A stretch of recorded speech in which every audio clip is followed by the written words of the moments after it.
Welcome students. आज हम पढ़ने जा रहे हैं सरल रेखा में गति। बच्चों, आज हम बात करने जा रहे हैं 11th फिजिक्स के 3rd चैप्टर सरल रेखा में गति की, मोशन इन स्ट्रेट लाइन।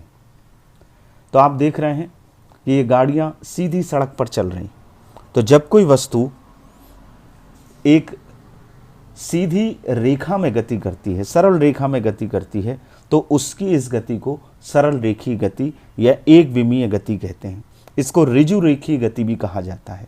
इसके पूरे चैप्टर के मुख्य बिंदुओं पर आज हम बात करने जा रहे हैं कि विराम क्या होता है, विराम अवस्था क्या होती है, गति अवस्था क्या होती है, निर्देश तंत्र होता है क्या होता है।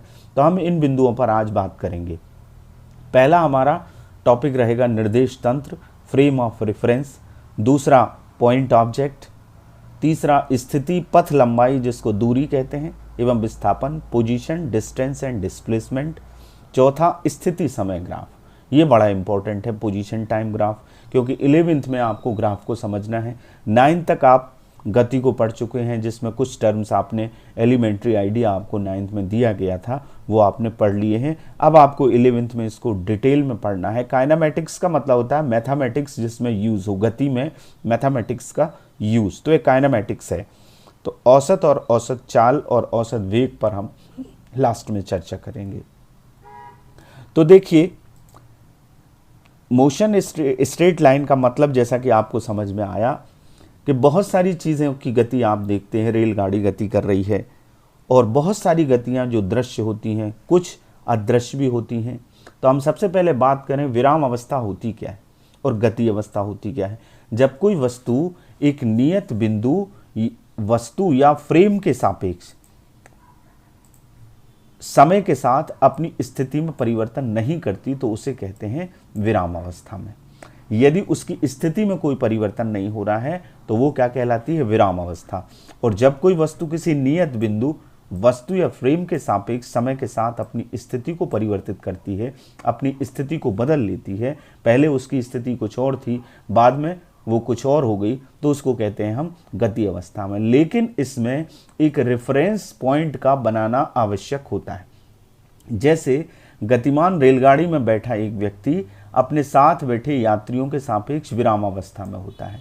यदि दो व्यक्ति रेलगाड़ी में बैठे हैं और रेलगाड़ी चल रही है, तो दूसरे व्यक्ति के सापेक्ष पहला व्यक्ति विराम अवस्था में कहलाएगा।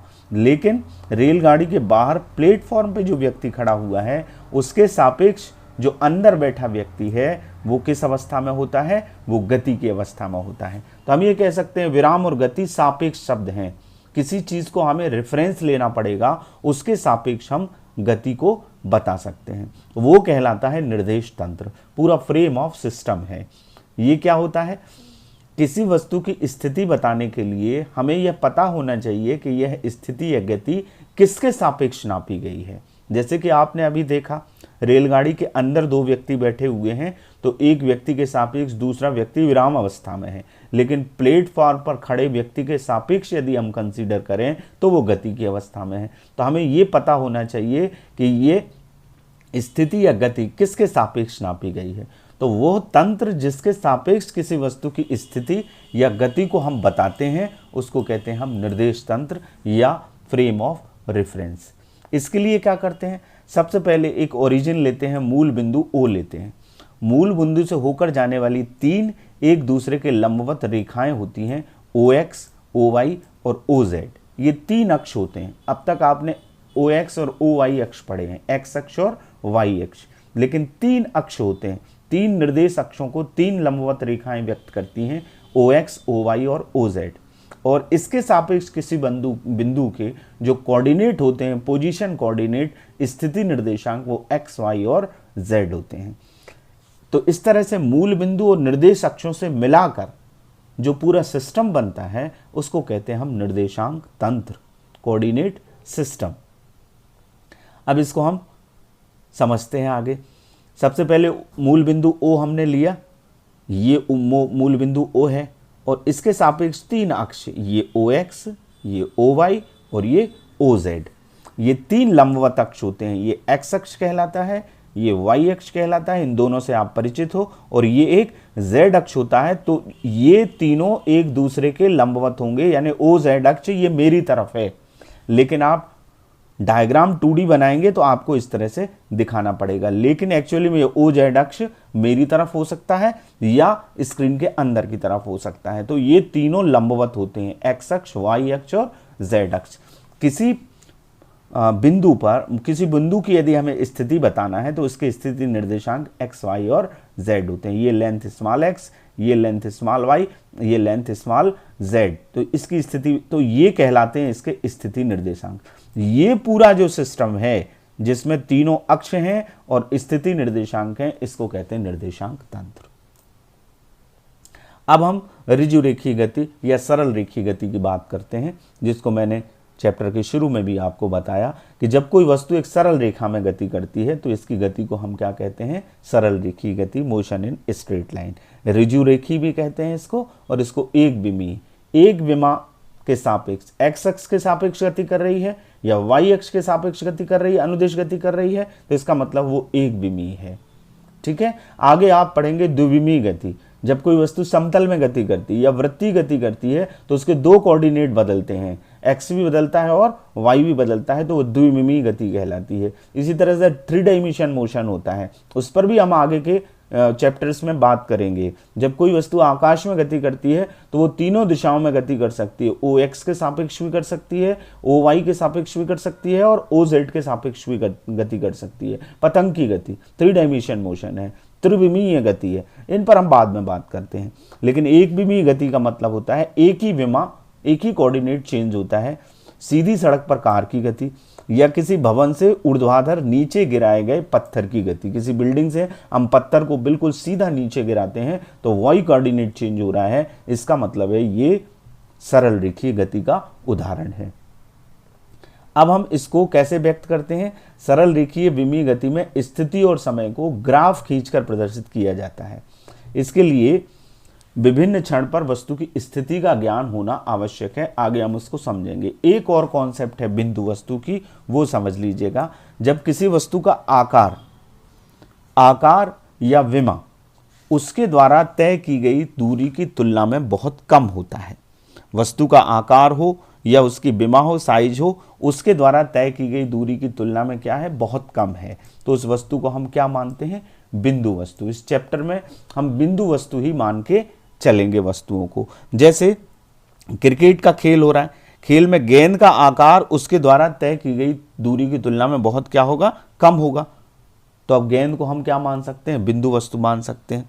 पृथ्वी सूर्य के चारों ओर दीर्घवृत्तीय कक्षा में परिक्रमा करती है, ठीक है, तो पृथ्वी का आकार उसके द्वारा तय की गई दूरी की तुलना में बहुत छोटा होता है, तो उस दौरान पृथ्वी को क्या मानेंगे, बिंदु वस्तु मानेंगे। रेलगाड़ी किसी ट्रैक पे चल रही है, रेलवे ट्रैक पे चल रही है, तो दूरी बहुत उसकी ज़्यादा है, तो दूरी की तुलना में रेलगाड़ी का आकार छोटा है, तो हम उसको क्या मान लेंगे, पॉइंट ऑब्जेक्ट मान लेंगे, बिंदु वस्तु मान लेंगे। तो इस तरह से हम पोजीशन टाइम ग्राफ से इसको शो करेंगे। अब पहले पोजीशन टाइम ग्राफ समझने से पहले ये समझ लें कि समय का आलेखी निरूपण किस प्रकार से किया जाता है। ग्राफ पे हम चर्चा करेंगे, mainly graphical representation of time कैसे करते हैं। देखिए, इसके लिए बीच में यहाँ पर एक रेखा है, ये अक्ष है, यहाँ पर हमने एक मूल बिंदु O ले लिया, तो यहाँ पर हम ये कंसीडर करते हैं कि ये हमारा 0 टाइम है, और जो इस तरफ का हिस्सा है, जो राइट हैंड साइड का है, वो पॉजिटिव टाइम को शो करता है, और लेफ्ट हैंड साइड का, जैसे कि एक्स अक्ष में आप समझते रहे 9th और 10th में, कि ये जो इस तरफ का अक्ष है, एक्स अक्ष, ये पॉजिटिव होता है और ये निगेटिव होता है। तो हम क्या करते हैं, किसी गतिशील वस्तु की स्थिति समय के साथ बदलती है, इसलिए समय का निर्देश बिंदु एवं मात्रक निश्चित किया जाता है। एक यूनिट निश्चित करेंगे और निर्देश बिंदु जैसे कि मूल बिंदु, तो मूल बिंदु O को 0 मानते हैं, और मात्रक हम लेते हैं, सेकंड ले सकते हैं, मिनट ले सकते हैं या घंटा ले सकते हैं, कुछ भी ले सकते हैं। मूल बिंदु O से पहले की घटना को हम व्यक्त करेंगे ऋणात्मक संख्या के द्वारा, और O के बाद की घटना को हम व्यक्त करेंगे धनात्मक संख्या के द्वारा। तो ये समय का आलेखीय निरूपण इस तरह से, ये टाइम एक्सिस हो गया हमारा। अब हम स्थिति का ही समझते हैं कि पोजीशन का हम किस तरह से रिप्रेजेंटेशन करते हैं। मान लीजिए कोई वस्तु L सरल रेखा में गति कर रही है और यदि किसी क्षण वस्तु मूल बिंदु के दाईं ओर है, मूल बिंदु हमने बीच में माना जैसे x होता है, तो उसकी स्थिति धनात्मक संख्या के द्वारा, और यदि मूल बिंदु के बाईं ओर है तो इसकी स्थिति ऋणात्मक संख्या के द्वारा व्यक्त होती है। ये धनात्मक x है और ये ऋणात्मक x है। यदि उसकी स्थिति इस तरफ है, दाईं तरफ है, तो ये पॉजिटिव x से शो होगी, और यदि बाईं तरफ है तो ये ऋणात्मक x से शो होगी।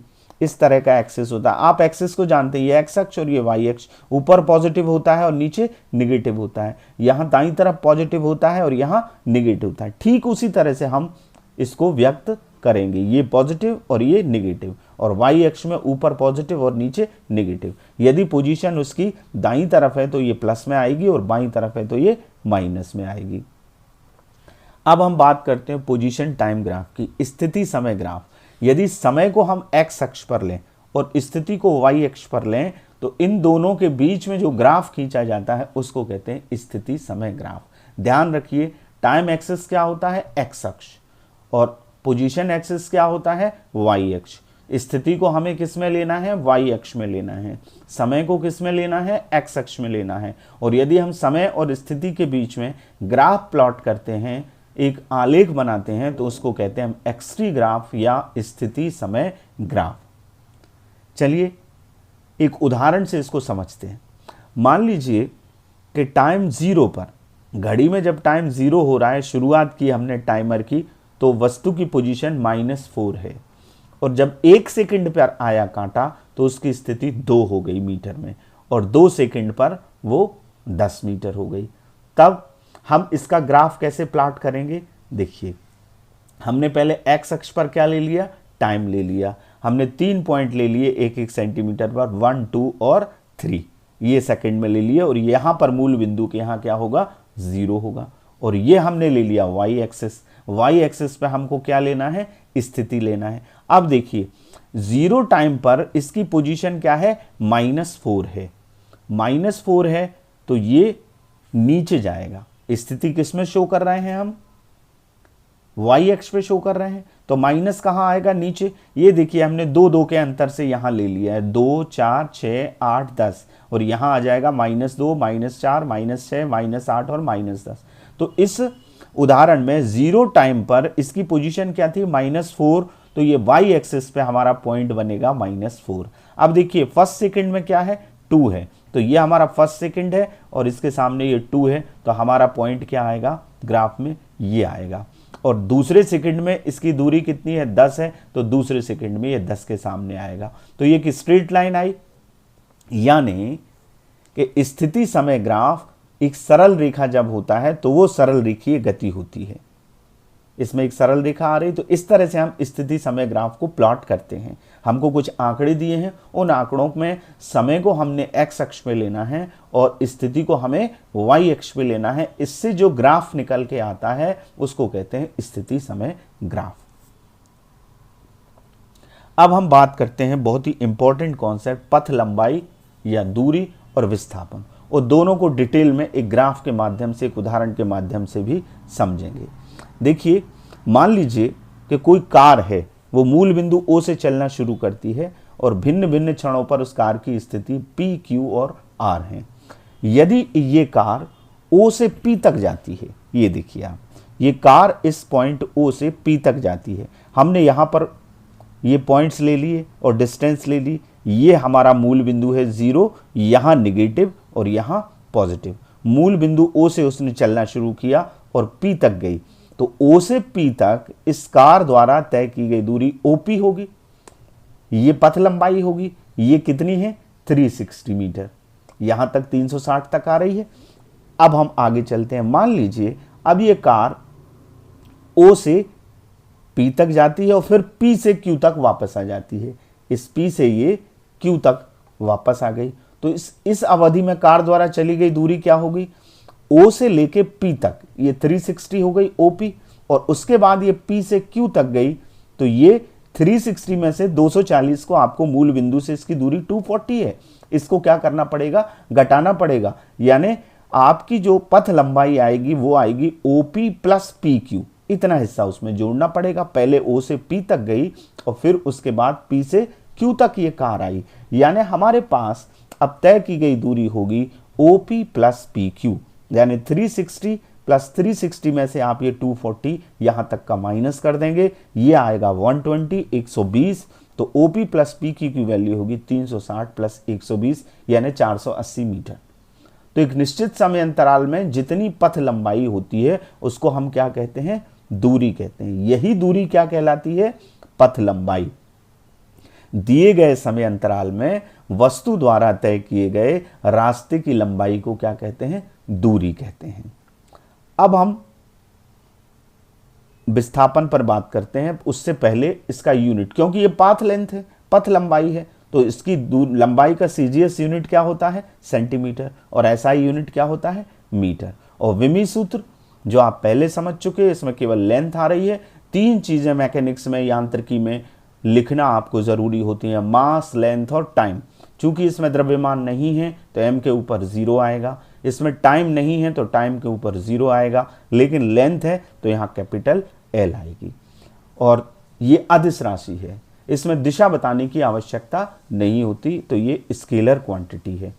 दूसरी बात, ये सदैव पॉजिटिव होती है, नेगेटिव नहीं होती। डिस्टेंस ये हमेशा क्या रहेगी, पॉजिटिव रहेगी। अगली बात, दूरी वस्तु के पथ की आकृति पर निर्भर करती है कि रास्ता किस दूरी से तय कर, किस आकृति पर तय किया गया है, तो उस पर दूरी का जो माप है वो कम या ज्यादा हो सकता है, तो वो आकृति पर भी डिपेंड करती है। अब हम डिस्प्लेसमेंट की बात करते हैं। विस्थापन का मतलब होता है कि एक विशेष दिशा में वस्तु का स्थिति परिवर्तन, वस्तु का एक स्पेसिफिक डायरेक्शन में जो स्थिति परिवर्तन होता है उसको कहते हैं विस्थापन। यदि वस्तु की प्रारंभिक और अंतिम स्थिति के बीच की न्यूनतम दूरी को हम कैलकुलेट कर लें तो वो कहलाता है उसका विस्थापन। प्रारंभिक और अंतिम स्थिति के बीच में चली गई न्यूनतम दूरी, तो हम ये कह सकते हैं कि वस्तु का विस्थापन उसकी अंतिम और प्रारंभिक स्थिति के अंतर द्वारा व्यक्त किया जाता है। इसका अंतर निकाल लें हम, अंतिम और प्रारंभिक स्थिति के बीच में जितनी न्यूनतम दूरी निकलेगी उसको कहते हैं विस्थापन। ये सदिश राशि है, स्पेसिफिक डायरेक्शन में चली गई दूरी को डिस्प्लेसमेंट कहते हैं। मान लीजिए कि t1 समय पर, जब घड़ी में t1 टाइम हो रहा है, तब किसी वस्तु की स्थिति क्या है, x1 है, और t2 टाइम पर वस्तु की स्थिति क्या है, x2 है। तो जो समय अंतराल होगा t2 माइनस t1, इसका मतलब ये t2 और t1 का मतलब क्या है, मान लीजिए कि 10:05 ये घड़ी में टाइम हो रहा है तो ये t1 है, और 10:07 हो गया तो ये घड़ी में टाइम क्या हो रहा है, t2 हो रहा है। तो हम डिफरेंस कैसे निकालेंगे, 10:07 में 10:05 को घटाएंगे, 2 सेकंड आ जाएगा, तो t2 माइनस t1, और पोजीशन उसकी पहले टाइम पे x1 है और दूसरे टाइम पे x2 है। तो परिवर्तन हमेशा गणित में या फिजिक्स में डेल्टा, ये ग्रीक का शब्द है, इससे लिखा जाता है। वेग में परिवर्तन लिखेंगे, डेल्टा भी लिखेंगे। विस्थापन में परिवर्तन या स्थिति में परिवर्तन लिख रहे हैं तो डेल्टा x लिख रहे हैं। तो डेल्टा x इजिकल टू क्या आएगा, बाद की स्थिति में से प्रारंभिक स्थिति को हम घटा देंगे, तो x2 माइनस x1, ये इसका विस्थापन कहलाता है। या तो इसको डेल्टा x से लिखते हैं या वेक्टर s से लिखते हैं। देखिए इस चैप्टर में अभी हम डिटेल में वेक्टर की बात नहीं करेंगे। नेक्स्ट चैप्टर जो आपका आ रहा है समतल में गति, उसमें आपको अदिश और सदिश दोनों राशियों को पढ़ना है। अभी यहाँ आवश्यक नहीं है, हम केवल परिमाण लेंगे विस्थापन का, या जब वेग पढ़ेंगे तो उसका केवल परिमाण लेंगे। लेकिन दोनों राशियां, वेग और विस्थापन, सदिश राशियां हैं, तो सदिश की इस चैप्टर में आवश्यकता नहीं है। हम नेक्स्ट चैप्टर में जब वेक्टर को पूरा समझ लेंगे तब हम उसमें बात करेंगे। वेक्टर के ऊपर एरो लगाया जाता है, तीर का निशान लगाया जाता है, या मोटे अक्षरों से उसको लिखा जाता है। मोटे अक्षरों से लिखना थोड़ा कन्वीनियंट नहीं होता, बुक में आपके मोटे अक्षर में लिखा होगा, लेकिन सदिश का जब रिप्रेजेंटेशन करते हैं, संकेत है, वो ये तीर का निशान सदिश राशि के ऊपर लगाया जाता है। इसको नेक्स्ट चैप्टर में हम समझेंगे।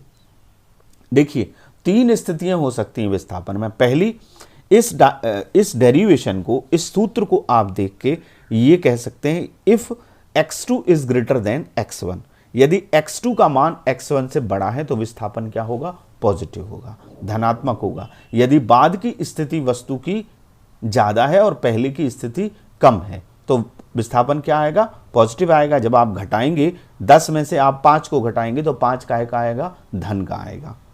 दूसरी स्थिति ये हो सकती है कि x2 is less than x1।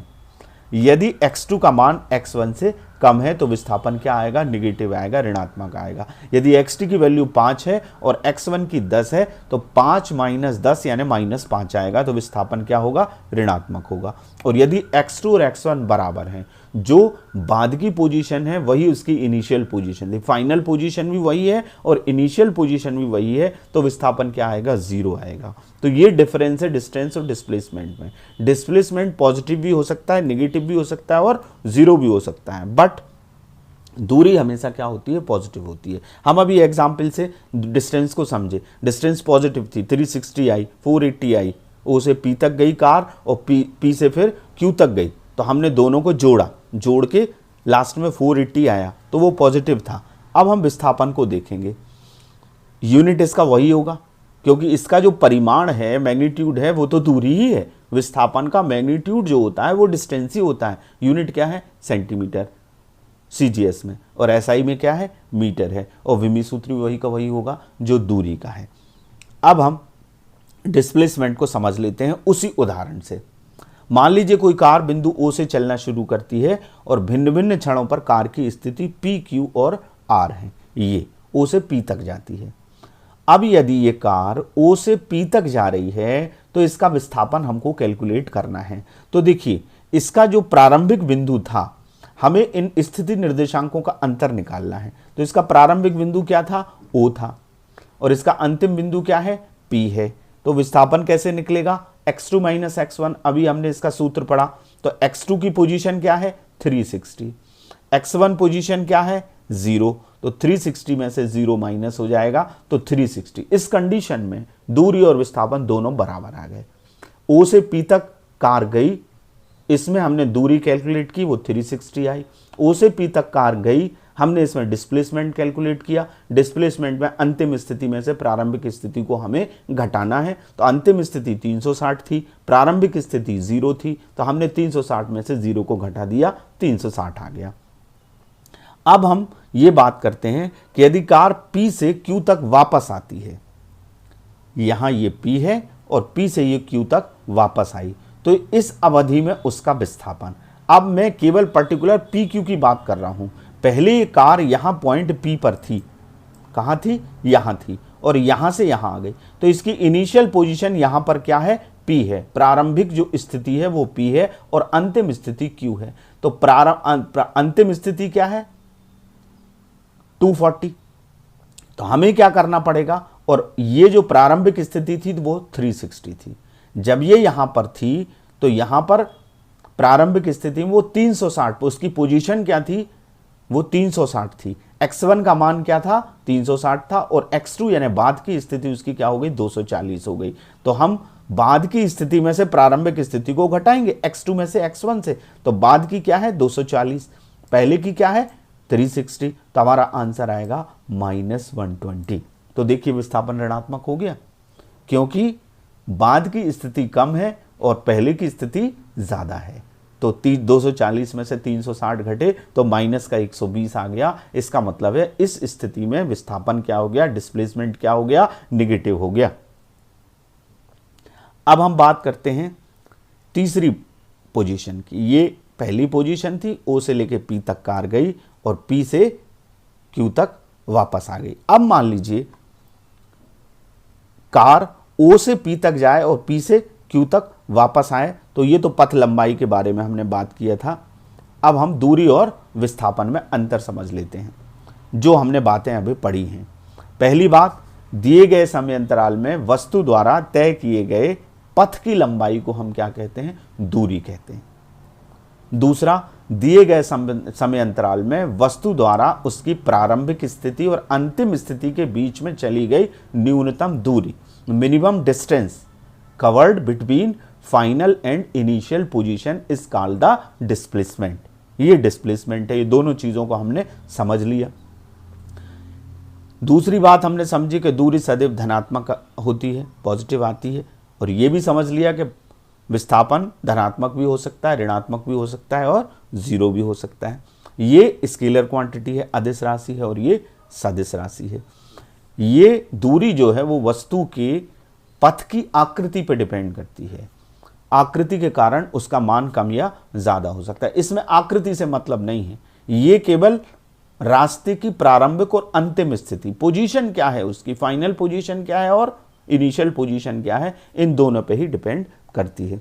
विस्थापन के परिमाण, ये दूरी जो है विस्थापन के परिमाण के बराबर भी हो सकती है या उससे ज्यादा हो सकती है, लेकिन विस्थापन का परिमाण दूरी के बराबर तो हो सकता है, दूरी से छोटा हो सकता है, लेकिन उससे बड़ा कभी नहीं होगा, क्योंकि हम न्यूनतम दूरी कह रहे हैं। दूरी के मान से कभी भी ये बड़ा नहीं होगा, इसके बराबर आ सकता है, इससे छोटा आ सकता है, लेकिन बड़ा कभी नहीं आएगा। तो ये डिफरेंस है दूरी और विस्थापन में। अब हम दो क्वांटिटी पे और बात कर रहे हैं जो आपने 9th में भी पढ़ी है, चाल। किसी वस्तु द्वारा, चाल की परिभाषा क्या है, किसी वस्तु द्वारा एकांक समय में चली गई दूरी को क्या कहते हैं, चाल कहते हैं। चाल बराबर क्या होता है, चली गई दूरी बटे समय अंतराल। एकांक समय हमने परिभाषा क्या दी है, फिजिक्स में परिभाषाएं ऐसी दी जाती, एक क्वांटिटी को आप यूनिट कर लीजिए और दो क्वांटिटी बचना चाहिए, तो यूनिट करने के बाद डेफिनेशन निकल जाती है। यहाँ हमने समय को क्या कर दिया, एक कर दिया, तो चाल किसके बराबर आ गई, दूरी के बराबर आ गई। तो हमने लिख दिया एकांक समय में, यूनिट टाइम में, एक सेकंड में वस्तु द्वारा जितनी दूरी तय की जाती है उसको कहते हैं चाल। यदि किसी वस्तु द्वारा स्मॉल टी समय में तय की गई दूरी s हो तो चाल बराबर क्या आएगा, v कहते हैं चाल को, v से शो करते हैं। u भी होता है, प्रारंभिक जो वेग होता है वो u होता है, तो v बराबर क्या आएगा, s/t। x भी लिख सकते हैं हम, दूरी को यदि x माने तो x/t। यूनिट कैसे निकला, डिस्टेंस का यूनिट क्या है, मीटर है, टाइम का क्या है, सेकंड है, तो यूनिट आ जाएगा मीटर पर सेकंड। सीजीएस यूनिट क्या आएगा, सेंटीमीटर पर सेकंड, क्योंकि दूरी का जो सीजीएस यूनिट है वो सेंटीमीटर है और समय का यूनिट टाइम है, बटे में टाइम आ रहा है तो सेंटीमीटर पर सेकंड हो गया। विमी सूत्र हम पहले निकाल चुके हैं, m0 LT-1 होता है, L इसका और T इसका, T ऊपर जाएगा तो LT-1 हो जाएगा, m नहीं है तो m0 लिखाएगा। कैसी राशि है, अदिश राशि है। दूरी चूंकि अदिश है इसलिए ये भी अदिश है, और ये सदैव पॉजिटिव होती है, धनात्मक होती है। अब हम वेग की बात करते हैं। वेग और विस्थापन एक दूसरे से रिलेटेड हैं, दूरी और चाल एक दूसरे से रिलेटेड हैं। एक निश्चित दिशा में, केवल परिभाषा में एक शब्द का अंतर आता है। यदि हम एक निश्चित दिशा चाल की परिभाषा के आगे लिख दें तो वो वेग की डेफिनेशन हो जाती है। एक निश्चित दिशा में किसी वस्तु द्वारा एकांक समय में चली गई दूरी को वेग कहते हैं। देखिए ये जो परिभाषा है, इतनी निश्चित दिशा में चली गई दूरी, ये विस्थापन की परिभाषा है। तो निश्चित दिशा में यदि हमने लगा दिया तो वो वेग की परिभाषा हो गई, चली गई दूरी कह दी। हम ये भी कह सकते हैं कि विस्थापन की दर को वेग कहते हैं। Rate of displacement is called the velocity. Time आ रहा है इसका मतलब ये रेट है, नीचे टाइम आ रहा है इसका मतलब ये दर है, तो ये विस्थापन की दर है, इसको हम क्या कहते हैं, वेग कहते हैं। वेक्टर क्वांटिटी है, लेकिन मैंने जैसे कि बताया कि वेक्टर की बात हम नेक्स्ट चैप्टर में करेंगे। तो यदि t समय में वस्तु का विस्थापन क्या हो, x हो, तो वेग आएगा x/t, v बराबर x/t। यूनिट वही रहेगा, मीटर पर सेकेंड, सीजीएस यूनिट सेंटीमीटर पर सेकेंड। विमी सूत्र वही रहेगा जो चाल का है, m0 LT-1। सदिश राशि है, धनात्मक या ऋणात्मक दोनों हो सकती है, क्योंकि विस्थापन पॉजिटिव निगेटिव दोनों होता है, इसलिए वेलोसिटी भी पॉजिटिव निगेटिव हो सकती है। इसको आप ध्यान रखिएगा। औसत चाल और औसत वेग। देखिए जब कोई वस्तु चलती है, यदि वो निश्चित समय में, समान समय में, जैसे 2 सेकंड है, पहले 2 सेकंड उसमें वो 2 मीटर की दूरी, 2 सेंटीमीटर की दूरी तय करती है, अगले 2 सेकंड में भी 2 सेंटीमीटर की दूरी तय करती है, अगले 2 सेकंड में भी वो 2 सेंटीमीटर की दूरी तय करती है। यानी जो समय अंतराल है, समान समय अंतराल में वस्तु के द्वारा तय की गई दूरी अलग अलग है, दूरी समान है तो उसको कहते हैं एक समान चाल। लेकिन यदि असमान दूरी तय कर रही है तो उसको कहते हैं हम परिवर्ती गति। पहले 2 सेकंड में उसने 2 मीटर चला, अगले 2 सेकंड में उसने 1 मीटर चला, अगले 2 सेकंड में उसने 3 मीटर चला। तो ये क्या हो गई, जब कोई वस्तु समान समय अंतराल में असमान दूरी तय करती है, अलग अलग दूरी तय करती है, तो इस गति को क्या कहते हैं, परिवर्ती गति कहते हैं। और परिवर्ती गति में हमें क्या चाल ना निकाल के औसत चाल निकालनी पड़ती है। तो औसत चाल निकालने के लिए क्या करते हैं, हम वस्तु द्वारा तय की गई कुल दूरी, जो आंकड़े दिए गए हैं, जो हमने निकाले हुए हैं, ऑब्जर्वेशन की हुई हैं, कुल दूरी को जोड़ लेते हैं और कुल समय अंतराल का उसमें भाग दे देते हैं। तो बटे में जो संख्या है उसको क्या कहते हैं, हम अनुपात कहते हैं। जैसे 3/4 यानी 3:4। तो चली गई कुल दूरी और कुल समय अंतराल का अनुपात क्या कहलाता है, औसत चाल। वस्तु द्वारा तय की गई कुल दूरी बटे कुल समय। किस कंडीशन में, जब असमान दूरी तय कर रही है तब। तो कुल समय अंतराल, तो इसको हम कैसे लिखते हैं, v सफिक्स एवरेज, ये ए बी सफिक्स में लगा देते हैं, बगल में लगा देते हैं, वी ए बी बराबर s/t। तो v एवरेज लिख देते हैं। तो इस तरह से इसको शो करते हैं, बाकी यूनिट वगैरह तो वो ही रहेंगे। अब हम औसत वेग की बात करते हैं।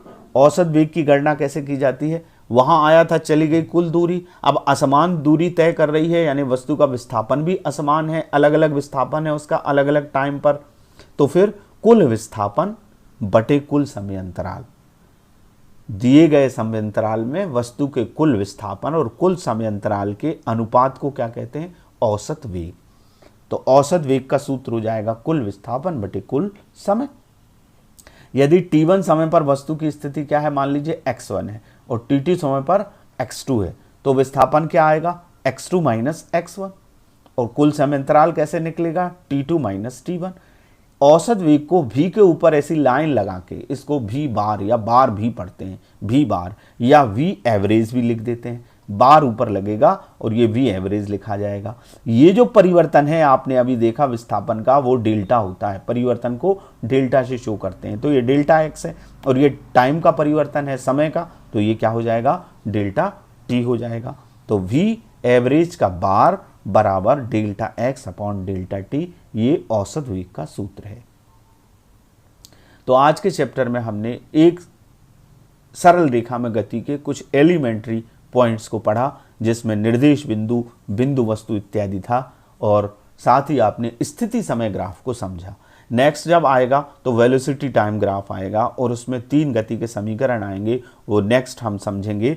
अब कुछ अभ्यास के प्रश्न हैं जो आपको करना है। पहला, निर्देश तंत्र किसे कहते हैं, स्थिति समय ग्राफ को समझाइए, दूरी और विस्थापन में अंतर स्पष्ट कीजिए, औसत चाल और औसत वेग को परिभाषित कीजिए। और एक न्यूमेरिकल आपको करना है, ये इससे आपको डिस्टेंस और डिस्प्लेसमेंट समझ में आ जाएगा। यदि कोई वस्तु 7 मीटर त्रिज्या के अर्धवृत्ताकार पथ में गति करती है तो वस्तु द्वारा तय की गई दूरी और विस्थापन ज्ञात कीजिए। ये क्वेश्चन आपको करना है। अपने शिक्षक की मदद लीजिएगा, उनसे बात करिएगा और घर में रहिए, सुरक्षित रहिए, लेकिन हमारा घर, हमारा विद्यालय के अंतर्गत जो समय सारणी दी गई है उसके आधार पर अपना अध्ययन करिएगा। Thank you very much.